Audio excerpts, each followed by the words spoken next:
ఇప్పుడే జీ5 app download చేయండి. చూడండి మీ ఫేవరెట్ టీవీ షోస్ ఎప్పుడైనా ఎక్కడైనా. కొర్రలను ఉపయోగించి గోధుమలు, మైదాలు, మల్టీగ్రెయిన్ పిండికి బదులుగా కొర్రలు పౌడర్ చేసేసి బయట ఆర్టిఫిషియల్ ఫ్లేవర్స్ ఉపయోగించే బదులుగా పండిన నిమ్మకాయ ఆ తొక్క ఫ్లేవర్ వేసేసి మరి ఆరోగ్యకరమైన తీపి పదార్థాలతో హెల్దీ కేక్ ఎలా తయారు చేయాలో ఈరోజు స్పెషల్ గా చూద్దాం. లెమన్ ఫ్లేవర్డ్ మిల్లెట్ కేక్ తయారు చేయడానికి కావలసిన పదార్థాలు: కొర్రలు 1 కప్పు, తేనె 1 కప్పు, పాలు 1/2 కప్పు, పెరుగు 2 టేబుల్ స్పూన్లు, నిమ్మకాయలు 3, మేగడ 1 table spoon, baking soda 1 tea spoon, వంట సోడా 1/2 టీ స్పూను, పిస్తా చెక్క ముక్క కొద్దిగా. ముందుగా మనం తీసుకున్న కొర్రల్ని దోరగా వేగనివ్వాలి. అట్లా జాగ్రత్తగా దగ్గరుండి కదుపుకుంటూ దోరగా వేగిన తర్వాత వాటిని కొద్దిగా చల్లారనిచ్చి మిక్సీ జార్లో వేసేసి మెత్తగా ఈ కొర్రల్ని పొడి చేసుకుంటాం. ఈ కేక్కి మనం గోధుమ పిండి కానీ ఇట్లాంటి మైదా కానీ ఏమి యూజ్ చేయకుండా కొర్రల పిండితోనే కేక్ చేస్తున్నాం. ఆ కొర్రల పొడిని ఒక బౌల్లో తీసుకుని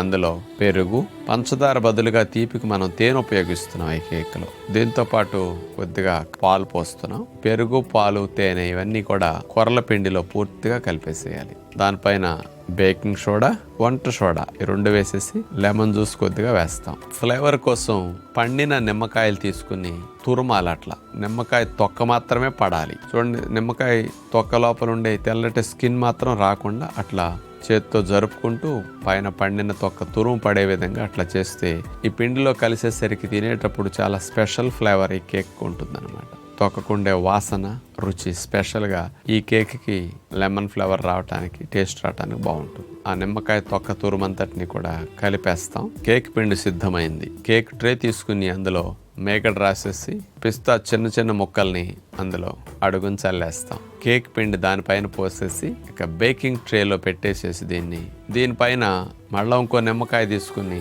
నిమ్మకాయ ఫ్లేవర్ రావటం కోసం తొక్కని అట్లా తురిమేసేయాలి. ఒక మందపాటి అల్యూమినియం పాత్రలో అడుగున ఒక రింగ్ పెట్టేసి దానిపైన కేక్ ట్రే పెట్టేసి ఒక 20-25 నిమిషాల మధ్యలో అట్లా సన్నశాఖ మీద బేక్ చేస్తే ఇంట్లోనే హెల్దీగా lemon flavoured millet cake, high protein, high fibre, gluten free cake సిద్ధమవుతుంది. చూసారుగా పిస్తా ముక్కలతో కలర్ఫుల్గా ఎట్లా బాగుందో. ఆరోగ్యానికి ఏ విధంగా హాని కలగకుండా మంచి పోషకాలను ఇచ్చే ఇలాంటి కేక్స్ పిల్లలకి, కుటుంబ సభ్యులకి ఎంతో మంచిది. కొర్రల్లో దగ్గర 10 గ్రాముల వరకు ఫైబర్ ఉంటుంది.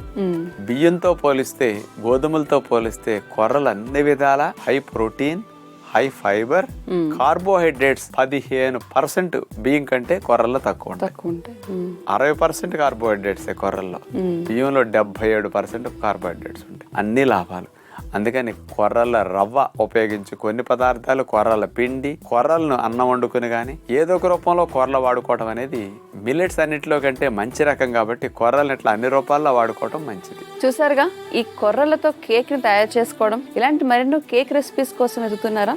జీ5 యాప్ డౌన్లోడ్ చేసుకుని ఆరోగ్యమే మహాయోగం కార్యక్రమంలో హెల్దీ కేక్ రెసిపీస్ కోసం చూడండి. సార్, నాకు నడుము నొప్పి ఉంది సార్. మోసం ఫ్రీగా కాదు, సన్నగా అయిపోయినా సార్. నేను 1 ఇయర్ నుంచి ఫాస్టింగ్ చేస్తామని చేస్తాను, అయినా దీని కవర్ కావడం లేదు, బ్యాక్ పెయిన్ పోవడం లేదు సార్. నడుము నొప్పికి కొన్ని ఆసనాలు, కొన్ని వ్యాయామాలే పరిష్కారం తప్ప ఆహార నియమాలు కాదు. ముఖ్యంగా ముందు మోషన్ 2 సార్లు తిన్నా, మంచి ఆహారం తిన్నా రావట్లేదు అంటున్నారు కాబట్టి దానికి నేను సలహా చెప్తానమ్మా. ఆ తర్వాత నడుము నొప్పి కూడా చెప్తానమ్మా. ముందు ఒక వారం రోజులు, 10 రోజులు ఎనిమా డబ్బా పెట్టి రోజు ఎనిమా చేసి ప్రేగులను క్లీన్ చేసుకోండి. అట్లా ఎనిమా చేసి ప్రేగులు క్లీన్ చేసుకున్న తర్వాత కొద్దిగా మోషన్ బాగా అవటానికి పీచు పదార్థాలు ఉన్న ఆహారాలు మోతాదు పెంచండి. ఆ పీచు పదార్థం ఉన్న ఆహారాల్లో ముఖ్యంగా మీకు నేను చెప్పేవి 2-3 రకాలు. ఒకటి చియా సీడ్స్. వాటిని 1 గంటన్నర 2 గంటల ముందు సబ్జా గింజల్లాగా నీళ్ళలో వేసి నానేస్తే నానిపోతాయి, ఉబ్బుతాయి సబ్జా గింజల్లాగా. ఈ నీళ్ళల్లో వేసిన చియా సీడ్స్ ని నీళ్లు తీసేసి స్పూన్ వేసుకుని, తేనె వేసుకుని కూడా అటు ఒట్టిగా తినేయచ్చు, మధ్యలో కలుపుకొని తాగేయచ్చు. దీన్ని త్రాగితే ఫైబర్ ఎక్కువ ఉండి మోషన్ బాగా అవుతుందమ్మా దీనికి. దీంతో పాటు మీకు భోజనం చేశాక ఒక 2 స్పూన్లు 3 స్పూన్లు సోంపు తినండి, 2 స్పూన్లు అన్న. దీనితో పాటు సొరకాయ, బీరకాయ, దోసకాయ, కాస్త అరటికాయ, పొట్లకాయ ఇట్లాంటి తొక్కలు తీయకుండా వండుకోండి. కూర 1/2 కేజీ తగ్గకుండా పెట్టుకు తినండి. మీరు బరువు తగ్గానంటున్నారు కాబట్టి కొర్రలు అన్నం వండుకోండి, పీచు పదార్థాలు బాగా ఉంటాయి కొర్రల్లో. లేకపోతే ఓట్స్ అన్నం వండుకోండి, అన్నం సగభాగం కూర సగభాగం పెట్టుకుని అట్లా తినేసేసేయండి. పండ్లలో తినేటప్పుడు మీరు పర్టికులర్ గా కమలాలు దొరికిన రోజులు కమలాలు పిప్పితో పాటు కమలా తోనాలు మింగేసేయండి. రోజు ఒక దానిమ్మకాయ పిప్పితో పాటు నవిలేసి ఆ గింజలను కూడా పిప్పితో పాటు మింగేసేయాలి. ఇట్లా 2 పూట్ల డైట్ తింటూ 1.5 లీటర్ గోరువెచ్చని నీళ్ళు తాగేయండి ఉదయం పూట. అసలు ఆలోచన మీరు పనాడావిడిలో ఉండి అటు ఇటు పెట్టారా మీకు మోషన్ అవ్వదు. మనసు పొట్టా ప్రేగుల మీదే పెట్టి గమనించాలి. నీళ్ల తోపుడికి మైండ్ అక్కడ పెట్టినందుకు మలద్వారం దగ్గరికి మలం జరిగి బాగా అర్జెంట్ అన్నప్పుడు వెళితే చక్కగా సుఖ విరోచన అవుతుంది. డాక్టర్ గారు, మరి మనకి ఎప్పుడైనా హెవీ మీల్ తిన్నప్పుడు, ముఖ్యంగా ఏదైనా ఫెస్టివల్ అయినా లేదంటే ఏదైనా పెళ్లిళ్ళు అయినా బ్యాక్ టు బ్యాక్ 3-4 రోజులు హెవీ మీల్స్ తింటూ ఉంటాం కదా, ఇలా అయినప్పుడు ఎసిడిటీ సమస్య అనేది బాగా ఎక్కువ వస్తూ ఉంటుంది చాలా మందికి. ఆ ఎసిడిటీ సమస్య నుంచి రిలీఫ్ పొందాలంటే ఎలాంటి ఆసనాలు వేయాలంటారు? మామూలుగా పొట్టా ప్రేగుల్ని ఇరిటేట్ చేయటం వల్ల యాసిడ్ సెక్రేషన్స్ ఎక్కువ అవుతాయి. అన్నవాయి దగ్గర మూత కూడా కాస్త ఇరిటేట్ అయ్యి ఎక్కువ గొంతులో కూడా వస్తుంటాయి. ఇలాంటి వాటిని తగ్గించడానికి కొన్ని స్పెషల్ గా 3-4 ఆసనాలు ఉంటాయండి. మరి అట్లాంటి వాటితో పాటు ఇంక ఇతర ఆసనాలు 2-3 ఉన్నాయి, అవి కూడా చూద్దాం. అప్పుడు ఫెస్టివల్ అయిన తర్వాత కడుపులో మంటను తగ్గించడానికి ఉపయోగపడే 3 స్ట్రెచెస్ ఇప్పుడు మనం చూడబోతున్నాం. ముందుగా వెల్లకిలా పడుకుని 2 చేతుల్ని చాపేయాలి. తర్వాత 2 కాళ్ళను కలిపి మోకాళ్ళ దగ్గర నుంచి ముడవాలి. ఇప్పుడు 2 కాళ్ళను కలిపి కాళ్ళని కుడివైపు నేల కానిచ్చాలి. కాళ్ళు కుడివైపుకి తిరిగినప్పుడు మెడ ఎడం వైపుకి స్ట్రెచ్ అవ్వాలి, కానీ చేతులు మాత్రం భుజాలు మాత్రం నేల కానే ఉండాలి.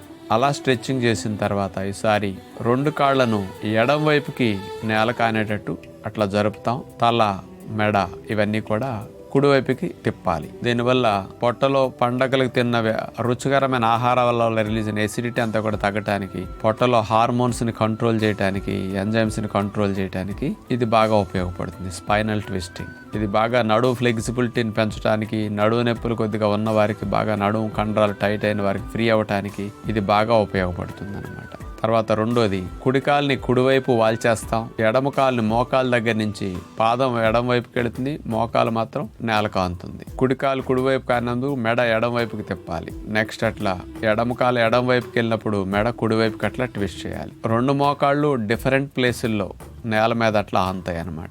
కాలు మీద కాలు లేకుండా కాలు పక్కన కాలు వచ్చేటట్లు అట్లా మనం కొద్దిగా కదిపి స్ట్రెచ్చింగ్ చేసి నేల కానేటట్టు చేస్తాం.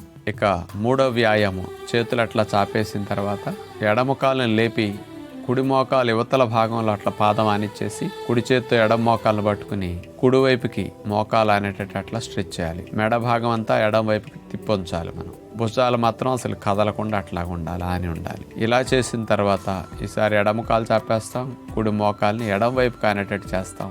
మెడంతా కూడా కుడివైపుకి ట్విస్ట్ అవుతుంది. మరి ఇందులో చూపించినట్టు స్పైనల్ ట్విస్టింగ్ చేసేది నడు నొప్పులు ఉన్నప్పుడు, మెడ నొప్పులు ఉన్నప్పుడు చాలా మందికి ఇది ఉపయోగమని మనం చేపిస్తుంటాం. కానీ హైపర్ ఎసిడిటీ వచ్చి ఇబ్బంది పడేటప్పుడు కూడా ఈ రకమైన స్పైనల్ ట్విస్టింగ్ కూడా బాగా పొట్టని రెగ్యులేట్ చేయడానికి, నర్వస్ సిస్టమ్ కూడా ఓవర్ యాక్టివ్ అయ్యి ఇరిటేషన్ పెంచి ఇట్లా యాసిడ్ సెక్రేషన్ పెరిగినప్పుడు దాన్ని కూడా కంట్రోల్ చేయడానికి చాలా బాగా ఉపయోగపడుతుంది అనమాట. చూసారుగా, ఈ ఆసనాలు వేస్తే కనుక ఎసిడిటీ సమస్య నుంచి ఎప్పుడైనా బయటపడొచ్చు. కానీ హెవీ మీల్స్ తిన్న తర్వాత ఇంకా బాగా ఉపయోగపడతాయి కాబట్టి ఈ ఆసనాలను ప్రయత్నించి చూడండి. డాక్టర్ గారు, మన కార్యక్రమంలో భాగంగా ప్రేక్షకులందరికీ కూడా ఆరోగ్యానికి సంబంధించి చక్కని అవగాహన అందించారు. ధన్యవాదాలండి. ధన్యవాదాలమ్మా. జీ5 యాప్ డౌన్లోడ్ చేసి అన్ని ఎపిసోడ్స్ పూర్తి ఉచితంగా చూడండి.